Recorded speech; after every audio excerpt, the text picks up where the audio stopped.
प्यारे भाइयों और बहनों, नमस्कार। पिछले सप्ताह श्री अमरनाथ गुफा के पास फ्लैश फ्लड के कारण कई श्रद्धालु असमय हमसे बिछुड़ गए।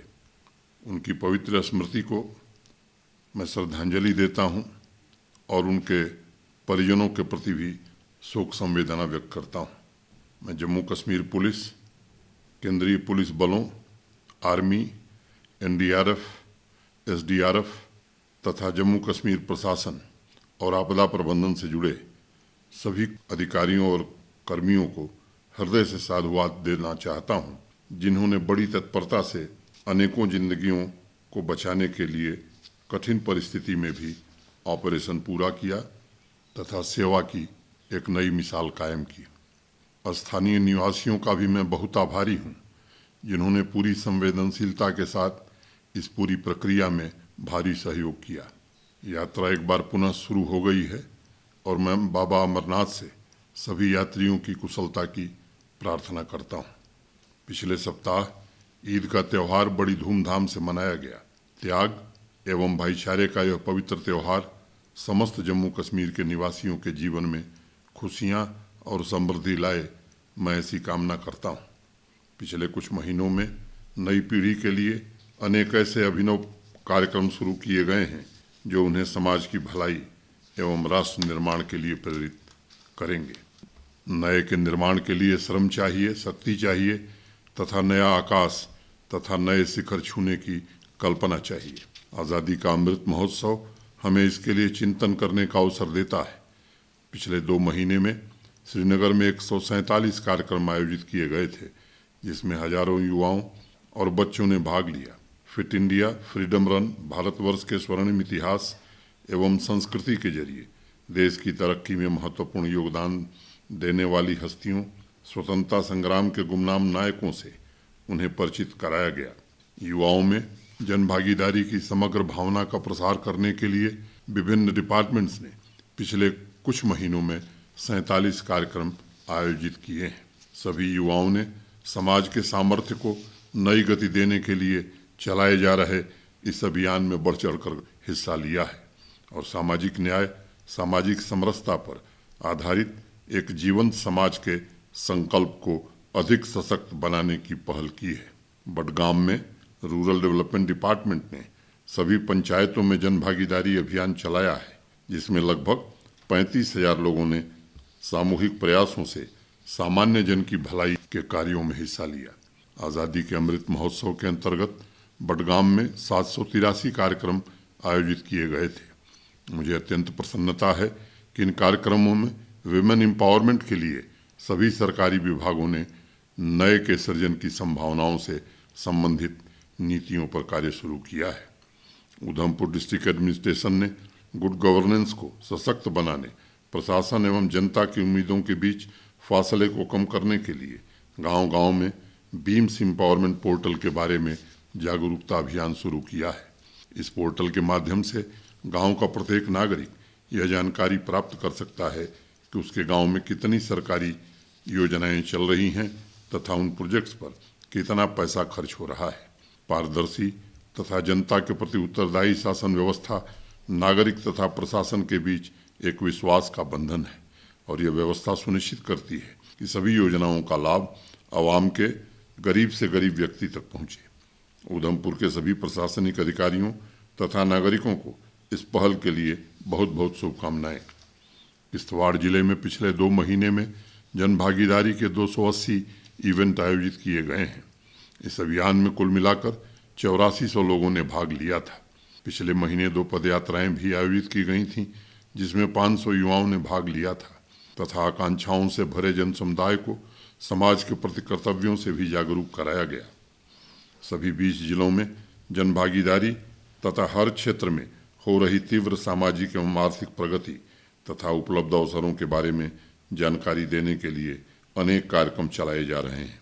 आज गांव-गांव में आर्थिक विकास में रोड़े अटकाने के लिए जिम्मेदार कारणों की पहचान की जा रही है और उसके अनुसार कार्यप्रणाली में आवश्यक परिवर्तन किया जा रहा है। युवा प्रतिभाओं को निखारने के लिए, जीवन के नए सार्थक मूल्य स्थापित करने के लिए निरंतर प्रयास किए जा रहे हैं। स्टार्टअप्स के इकोसिस्टम में गतिशील परिवर्तन के लिए यूटी की रैंकिंग में जम्मू कश्मीर टॉप परफॉर्मर बनकर उभरा है। नई इंडस्ट्रियल पॉलिसी के माध्यम से हम जिलों में भी स्टार्टअप इकोसिस्टम विकसित करने पर ध्यान केंद्रित कर रहे हैं। उन युवाओं की मदद की जा रही है जिनके पास इनोवेटिव आइडियाज़ हैं और उन आइडियाज़ को प्रोडक्ट तथा सर्विसेज में परिवर्तित करने की क्षमता है। पिछले 1.5 सालों में इंटरप्रेन्योरशिप को बढ़ावा देने में हमने एक लंबा सफ़र तय किया है। विमेन इंटरप्रेन्योर्स की कैपेसिटी बिल्डिंग, बिजनेस स्केल को बढ़ाने के लिए सुनियोजित तरीके से कार्यक्रम चलाए जा रहे हैं।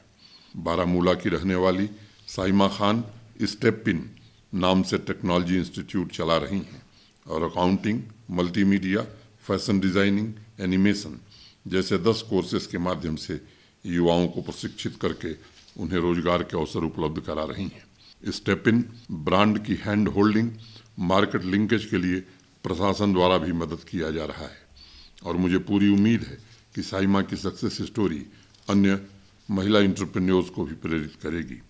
पीर बाग श्रीनगर की रहने वाली मदीहा ने पढ़ाई करते हुए सीरीन एरोमेटिक्स नाम से कंपनी शुरू की और उन्होंने natural skin care products launch किया है।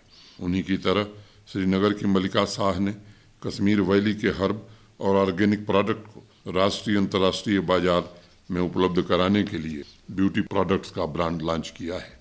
पिछले वर्ष प्रशासन द्वारा चलाए जा रहे हौसला कार्यक्रम में मलिका का सिलेक्शन हुआ था और उन्हें बिजनेस स्केल को बढ़ाने के लिए ट्रेनिंग तथा आवश्यक मदद दी गई।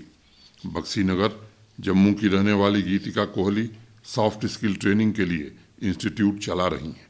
चूँकि कंटेंट डेवलपमेंट तथा कॉरपोरेट मर्चेंडाइज में काम करने वाली कंपनियों की संख्या पिछले कुछ वर्षों में काफ़ी बढ़ी है, इसलिए गीतिका के इंस्टीट्यूट को नई ऊंचाई पर ले जाने के लिए तमाम अवसर उपलब्ध हैं। हौसला कार्यक्रम के द्वारा उन्हें बिजनेस स्केल को बढ़ाने की ट्रेनिंग तथा मार्केटिंग नेटवर्क को डेवलप करने का अवसर प्रदान किया गया है। जम्मू की रहने वाली पायल शर्मा ने जेके एरोमेटिक हर्ब्स नाम से अपना स्टार्टअप शुरू किया है। वेस्ट टू वेल्थ आइडिया पर आधारित उनका स्टार्टअप नेचुरल, केमिकल फ्री तथा ऑर्गेनिक प्रोडक्ट्स बना रहा है। विमेन एंटरप्रेन्योर्स की श्रेणी में जम्मू कश्मीर का पहला स्टार्टअप वेंचर है जिसे केंद्र सरकार ने मान्यता दी है। पायल तथा साइमा जैसी अनेक विमेन एंटरप्रेन्योर्स हैं जिन्होंने विभिन्न क्षेत्रों में अपनी अलग पहचान बनाई है। समाज में बदलाव लाने तथा जीवंत इकोसिस्टम में महिला उद्यमशीलता को बढ़ावा देकर उन्होंने उत्कृष्ट उदाहरण पेश किया है। आज़ादी के अमृत कालखंड में सशक्त और समर्थ जम्मू कश्मीर के निर्माण में उनके योगदान की मैं सराहना करता हूँ और सामाजिक सीमाओं को तोड़ने से लेकर आत्मनिर्भर यूटी के निर्माण का मार्ग प्रशस्त करने के लिए उनका आभार भी व्यक्त करता हूँ। 2 महीने पहले आवाम की आवाज़ में मैंने आप सभी को कहा था कि बैंकिंग सुविधा का विस्तार किया जाएगा तथा उसे और व्यापक बनाकर नए आइडियाज़ पर आधारित बिजनेस को पूरा सपोर्ट दिया जाएगा। सभी गांवों में 100% बैंकिंग सुविधा के सैचुरेशन के साथ आज हम न केवल बिजनेस इकोसिस्टम को आधुनिकीकरण की तरफ ले जा रहे हैं बल्कि दूर दराज के गांवों को भी दिल्ली तथा मुंबई के बाजारों के करीब लाने की कोशिश कर रहे हैं। एंटरप्रेन्योरशिप का अभियान जम्मू कश्मीर के सामाजिक आर्थिक विकास के प्रयासों में एक बहुत ही महत्वपूर्ण कदम है और मैं सभी आकांक्षी युवाओं को भरोसा देता हूं कि इस अभियान में प्रशासन पूरी तरह से आपका सहयोग करेगा। आइए हम मिलकर जम्मू कश्मीर के उद्यमशीलता के इतिहास में एक सुनहरे अध्याय का शुभारंभ करें। पिछले कुछ दिनों में असमय बारिश तथा फ्लैश फ्लड की वजह से सड़क, बिजली तथा पानी के संचालन में काफ़ी मुश्किलात का सामना करना पड़ा था। मैं बिजली विभाग, सड़क निर्माण तथा जल शक्ति के कर्मचारियों को धन्यवाद देना चाहता हूँ जिन्होंने विपरीत परिस्थितियों में भी पूरी शिद्दत से आवाम की खिदमत की और बुनियादी व्यवस्था सभी आम नागरिकों को उपलब्ध हो सके इसके लिए भरसक प्रयास किया। मैं बारामूला के वाटर हीरोज़ मोहम्मद रमजान वानी, अब्दुल अहद रेसी, मुश्ताक अहमद दार, रियाज अहमद मीर, अशरफ वानी तथा अब्दुल हमीद तांत्रे को भी हृदय से बधाई देना चाहूँगा जिन्होंने फ्लैश फ्लड के बावजूद 25 गांवों में पानी की आपूर्ति सुनिश्चित की। प्रशासन के ऐसे बहुत से अधिकारी कर्मचारी हैं जो दिन रात आवाम की सेवा के संकल्पों के साथ काम कर रहे हैं। वह जमीन पर प्रतिदिन अग्नि परीक्षा से गुजर रहे हैं। मैं सेवा के प्रति उनके समर्पण, परंपरा, मूल्यों तथा आदर्शों के साथ किए जा रहे कार्यों के लिए साधुवाद देना चाहूँगा। जम्मू से शंकरसन शर्मा ने अग्निवीर भर्ती परीक्षा की तैयारी कर युवाओं के लिए कोचिंग शुरू करने के संबंध में मुझे एक पत्र भेजा है। शंकरसन ने लिखा है कि जम्मू कश्मीर के युवाओं ने राष्ट्र सेवा के इस महत्वपूर्ण अवसर के लिए कमर कसकर ट्रेनिंग शुरू कर दी है। अगर सभी जिलों में पुलिस आला अधिकारी महीने में कुछ घंटे उन्हें गाइड करें तो तैयारी कर रहे युवाओं को सही दिशा निर्देशन प्राप्त हो सकेगा। शंकरसन ने अपने पत्र में आगे लिखा है कि बहुत से ऐसे प्लेग्राउंड हैं जहां जिलों तथा ब्लॉक में तैनात पुलिस फोर्स के गेम्स वगैरह आयोजित किए जाते हैं। भविष्य के अग्निवीरों के फिजिकल ट्रेनिंग के लिए ऐसी जगहों के उपयोग की छूट मिलनी चाहिए। जम्मू से ही आकर्षित शर्मा ने अग्निवीरों के सुरक्षित भविष्य के लिए कुछ सुझाव भेजे हैं। आकर्षित ने लिखा है कि प्राइवेट कंपनीज, एनजीओ इत्यादि संस्थाओं को भविष्य में अग्निवीरों के रिक्रूटमेंट के लिए एक पॉलिसी बनाकर अभी से पब्लिक कर देना चाहिए। उन्होंने प्रशासन से इस संबंध में आवश्यक इंटरवेंशन की अपील की है ताकि ज़्यादा से ज़्यादा युवाओं को इस योजना के माध्यम से देश की सेवा के लिए प्रेरित किया जा सके। शंकरसन तथा आकर्षित, आपके सुझावों के लिए बहुत बहुत धन्यवाद। मुझे आपके सुझावों को पढ़कर अत्यंत प्रसन्नता हुई है। मैं कहना चाहता हूं कि जम्मू कश्मीर पुलिस में अग्निवीरों के लिए 10% का आरक्षण हम तत्काल लागू करेंगे। शंकरसन ने जो सुझाव दिया है उस पर पुलिस के आला अधिकारियों को तुरंत कार्रवाई का निर्देश दिया जाएगा। नौजवानों के कैरियर में सहायता के लिए मिशन यूथ तथा जम्मू डिस्ट्रिक्ट एडमिनिस्ट्रेशन मिलकर सभी जिलों में सुनियोजित कार्यक्रम भी चला रहा है। हमारी कोशिश है कि सभी जिलों में आर्मी, अर्धसैनिक बलों तथा अन्य प्रतियोगी परीक्षाओं की तैयारी कर रहे नौजवान लड़के लड़कियों को सुविधाएं मुहैया कराई जाएं ताकि समावेशी विकास के संकल्प के साथ उनके सपनों को हकीकत में बदलने की कोशिश हो सके। मैं मिशन यूथ तथा डिस्ट्रिक्ट एडमिनिस्ट्रेशन को भी अवश्य निर्देश दूंगा कि अग्निवीर की तैयारी कर रहे सभी युवाओं को इन कार्यक्रमों के जरिए आवश्यक सुविधाएं उपलब्ध कराई जाए।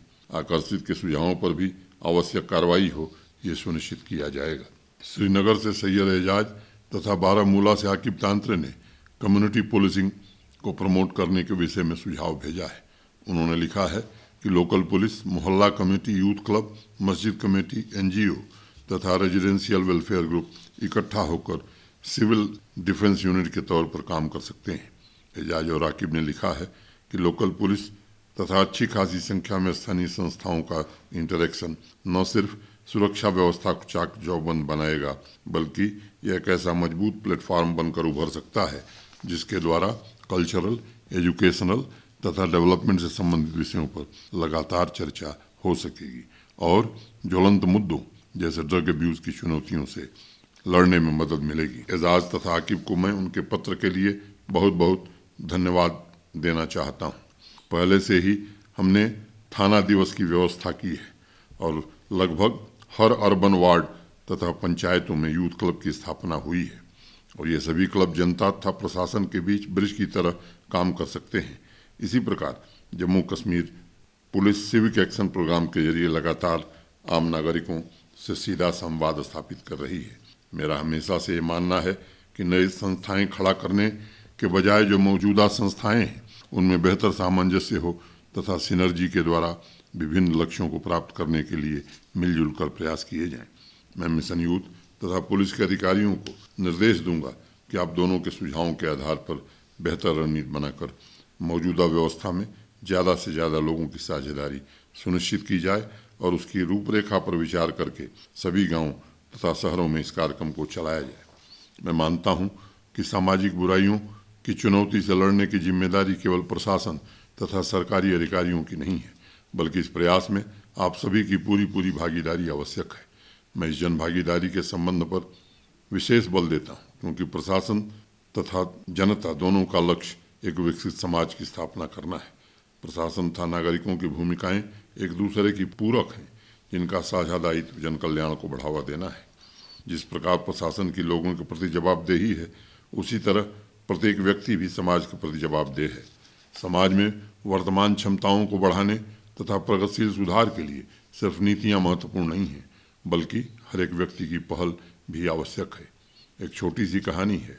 एक युवा समुद्र के किनारे घूमने गया था। वहाँ उसे बहुत सी साफ सुथरी शीतल हवा का एहसास हुआ।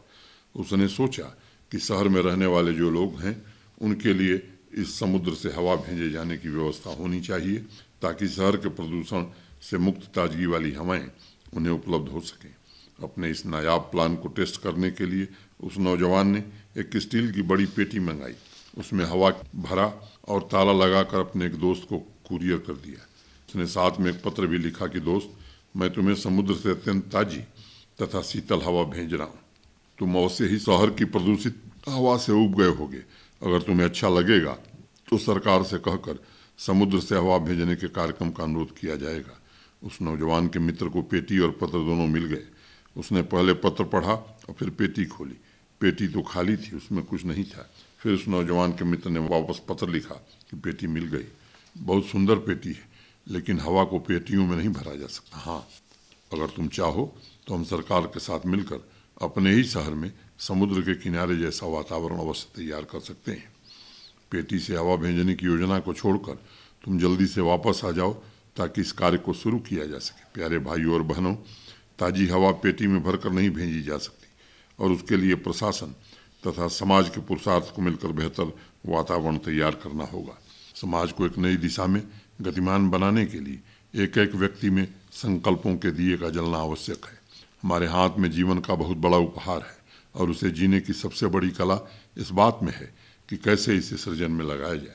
दूसरों की भलाई, अपने साथ समाज की प्रगति ही जीवन को जीने की एकमात्र पद्धति है। अनंतनाग से रईस अहमद भट्ट ने ग्रामीण इलाकों में गार्बेज डिस्पोजल के संबंध में एक पत्र भेजा है। रईस ने लिखा है कि गार्बेज डिस्पोजल तथा मैनेजमेंट प्लान अक्सर शहरों को ध्यान में रखकर बनाए जाते हैं तथा ग्रामीण इलाकों की तरफ ध्यान नहीं दिया जाता है, जिसकी वजह से गाँव में लोग खुले मैदानों, नदियों तथा तालाबों में कूड़ा फेंकते हैं। रईस ने लिखा है कि इन आदतों की वजह से बहुत से गाँवों को आज वाटर पॉल्यूशन की समस्या से जूझना पड़ रहा है। उन्होंने सभी गाँवों में वर्मी कंपोस्ट यूनिट शुरू करने का भी सुझाव भेजा है।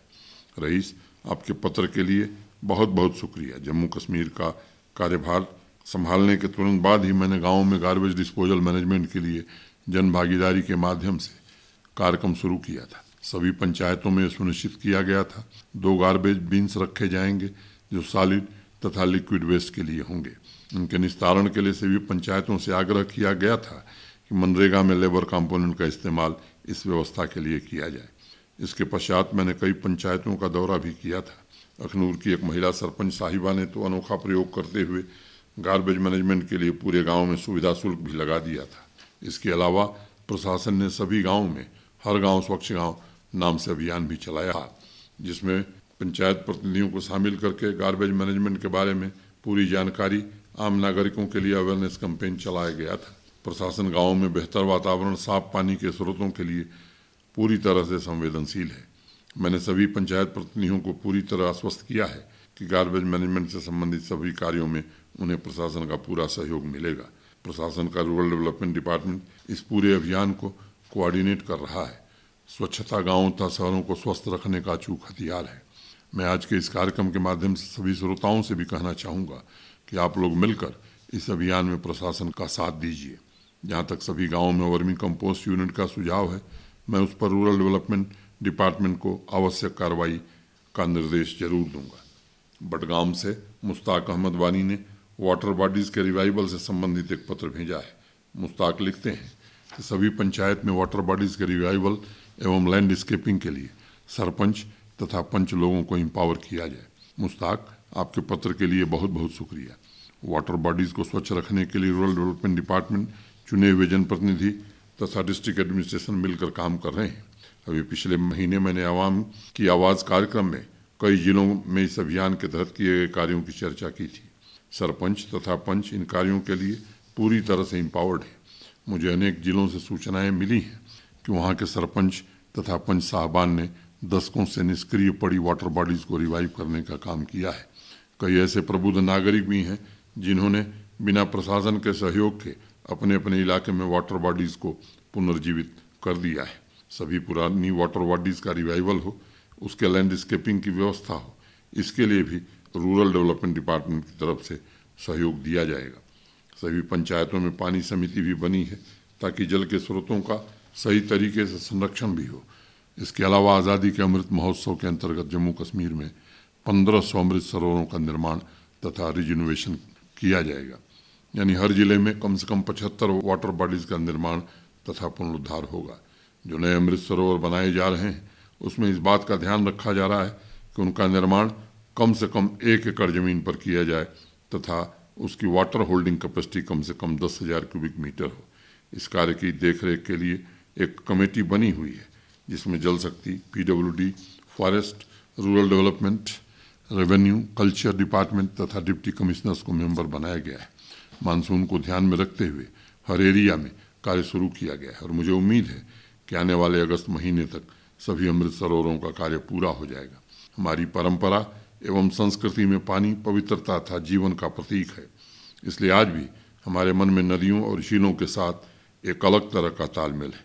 पानी का गुणधर्म जीवन ऊर्जा का पोषण है, इसलिए झीलों, नदियों, तालाबों की साफ सफाई को मैं सबसे बड़ा तीर्थ मानता हूँ। किश्तवाड़ से हकीम सिंह जी ने मुझे एक पत्र भेजा है।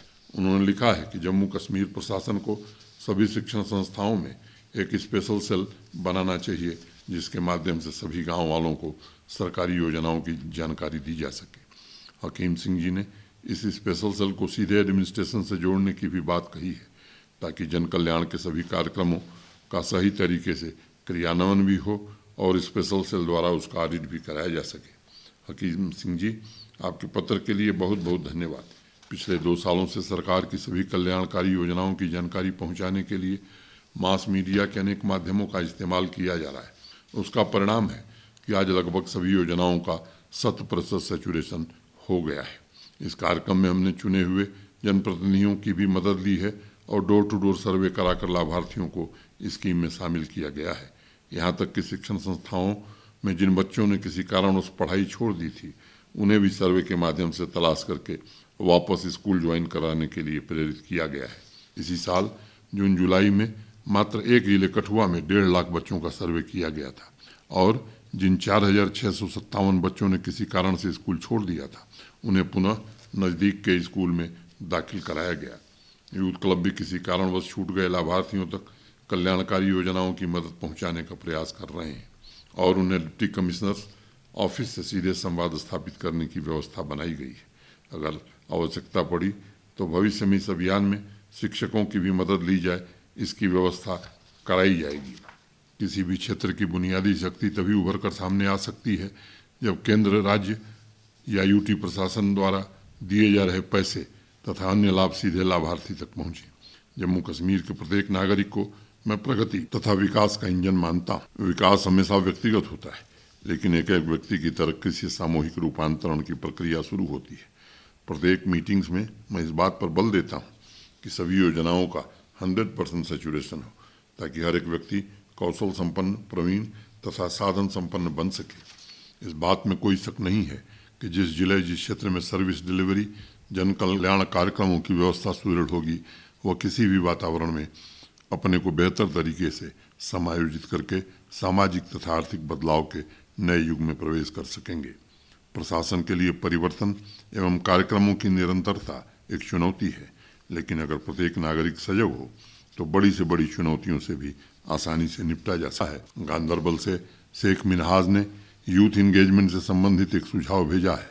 उन्होंने लिखा है कि टेलीविजन पर आने वाले टैलेंट हंट के प्रोग्राम की तरह जम्मू कश्मीर आर्ट एवं कल्चर अकेडमी के माध्यम से यूटी के युवाओं के लिए विभिन्न सांस्कृतिक विधाओं में कंपटीशन आयोजित किए जा सकते। टैलेंट हंट के लिए सभी जिलों तथा कॉलेज से युवाओं को इकट्ठा करके उन्हें एक ऐसा प्लेटफॉर्म प्रोवाइड कराया जा सकता है जिसके जरिए उनकी प्रतिभा को राष्ट्रीय स्तर पर भी पहचान मिल सकती है। शेख साहब ने लिखा है कि टेलीविजन पर आने वाले बहुत से कार्यक्रमों में उम्र सीमा 25 वर्ष निर्धारित है, इसलिए यूटी स्तर पर होने वाले टैलेंट हंट के प्रोग्राम में उम्र सीमा भी बढ़ाई जानी चाहिए। शेख मिनहाज, आपके सुझावों के लिए बहुत बहुत शुक्रिया। आज़ादी के अमृत महोत्सव में हर जिलों में टैलेंट हंट के कार्यक्रम चले हैं। आपका सुझाव उत्तम है और मैं आर्ट एवं कल्चर अकेडमी को अवश्य निर्देश दूंगा कि सभी जिलों के विजेताओं के लिए यूटी स्तर पर एक कार्यक्रम आयोजित किया जाए और उनमें से टॉप 3 टैलेंटेड युवाओं का चयन करके उन्हें राष्ट्रीय स्तर पर अपनी प्रतिभा दिखाने के लिए उचित अवसर मुहैया कराया जाए। जम्मू से उमंग शर्मा ने सभी स्कूलों में वैदिक मैथमेटिक्स की पढ़ाई शुरू करने के संबंध में कुछ सुझाव भेजे हैं। उन्होंने लिखा है कि आर्यभट्ट, ब्रह्मगुप्त तथा भास्कर का आधुनिक मैथ्स में बहुत बड़ा योगदान है, लेकिन इन महान व्यक्तित्वों के बारे में स्टूडेंट्स को जानकारी नहीं है। उन्होंने आगे लिखा है कि यजुर्वेद तथा भास्कर की लीलावती पुस्तक तथा ऋग्वेद के मैथ से संबंधित सूत्र के बारे में भी कोर्स तथा अन्य किताबों में कोई जानकारी उपलब्ध नहीं कराई जा रही। उमंग ने सुझाव दिया है कि सप्ताह में कम से कम एक दिन 1 घंटे के लिए वैदिक मैथमेटिक्स तथा उसके योगदान के बारे में छात्रों को जानकारी दी जाए। उन्होंने लिखा है कि इन क्लासेस के लेक्चर इस तरह डिज़ाइन होने चाहिए ताकि हम अतीत की तरफ देखकर भविष्य की चुनौतियों का मुकाबला करने वाले स्टूडेंट्स तैयार कर सकें, न कि वह पुरानी पद्धति के ढर्रे पर चलने वाले बने। उमंग, आपके सुझावों पर मैं जम्मू कश्मीर स्कूल बोर्ड को विचार करने तथा आवश्यक कार्रवाई का निर्देश दूंगा। मैं मानता हूं अतीत से ही भविष्य की संभावनाओं की मुलाकात संभव है। हर एक नौजवान को दृष्टा और स्रष्टा दोनों रोल निभाने की जरूरत है ताकि अतीत की अच्छी बातों को देखकर समझकर वो बेहतर भविष्य का निर्माण कर सके। प्यारे भाइयों और बहनों, अगले महीने 15 अगस्त को स्वतंत्रता दिवस धूमधाम से मनाया जाएगा। ये हमारे लिए सबसे पवित्र और महत्वपूर्ण त्यौहार है। हमारे महान स्वतंत्रता सेनानियों ने तथा पिछले 75 साल में अनेक पीढ़ियों ने प्रबल संघर्ष किया और हमारे विकास का मार्ग प्रशस्त किया। आज़ादी के इस महा उत्सव के लिए जिन्होंने अपने प्राणों की आहुति दे दी, उन्हें भी स्मरण करने का दिन है। इस कार्यक्रम के माध्यम से मैं सेना, अर्धसैनिक बल तथा पुलिस के वीर सिपाहियों के प्रति भी श्रद्धांजलि अर्पित करता हूँ और उन्हें सत सत नमन करता हूँ। स्वाधीनता के महायज्ञ में शामिल महान नेताओं के सच्चे उत्तराधिकारी बनकर आइए इस पवित्र त्यौहार को हम हर्षोल्लास के साथ मनाएं। बहुत बहुत धन्यवाद। नमस्कार।